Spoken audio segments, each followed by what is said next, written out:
মহিলা, নোংরা, আওয়ামী লীগ, সন্ত্রাস লীগ, যত কিছু আছে সবকিছু বুঝি আমাদের বাংলাদেশে, সবকিছু আমাদের বাংলাদেশে। এই বাংলাদেশের মাঝে এত অশৃঙ্খল, কোনো নিয়ম কানুন কোনো কিছু ঠিক ঠিকানা নাই যে দেশে, ওই দেশে আসছিল ডক্টর ইউনূস স্যার। মানে অসামাজিক একটা রাষ্ট্রের মধ্যে আসছিল, কিন্তু ওই অসামাজিক রাষ্ট্রের মধ্যে বসে চাইছিল রাষ্ট্রটার একটা সামাজিক একটা কীভাবে পরিবেশ আনা যায়, ভালো কিছু করা যায়, ওই সিস্টেমটা করার জন্য আসছিল ডক্টর ইউনূস স্যার। কিন্তু কিছু কুত্তার বাচ্চা আছে, কিছু কুত্তার বাচ্চার কারণে আজকে ডক্টর ইউনূস স্যার মনে থাকতে পারবে না। কিছু গরু সুতার বাচ্চা ওগুলোর কারণে।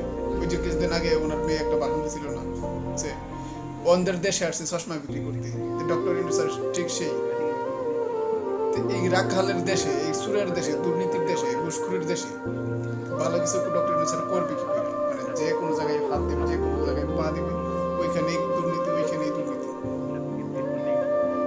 শেখ হাসিনা তার মা চালাইছে ইন্ডিয়ার হাতে দেশ বিক্রি করে, তো ওইটাই তাদের কাছে ভালো ছিল, কারণ তারা টাকা পয়সা পাইছে, খাইতে পারতো। কিন্তু দেশ আমাদের আছে কি না অন্য দেশে হরণ করে নিয়ে দিচ্ছে, ওই দিক দিয়ে তাদের খেয়াল ছিল।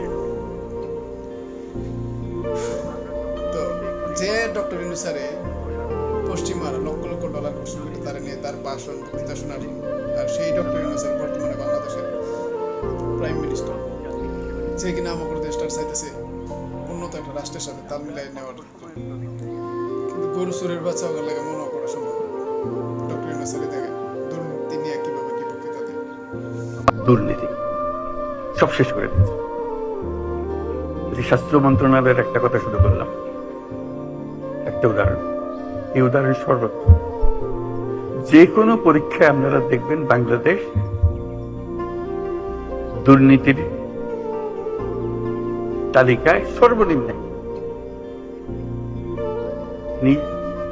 সততা বলে আমাদের আর কোনো জিনিস নেই, শৃঙ্খলা বলতে আমাদের আর কোনো জিনিস নেই।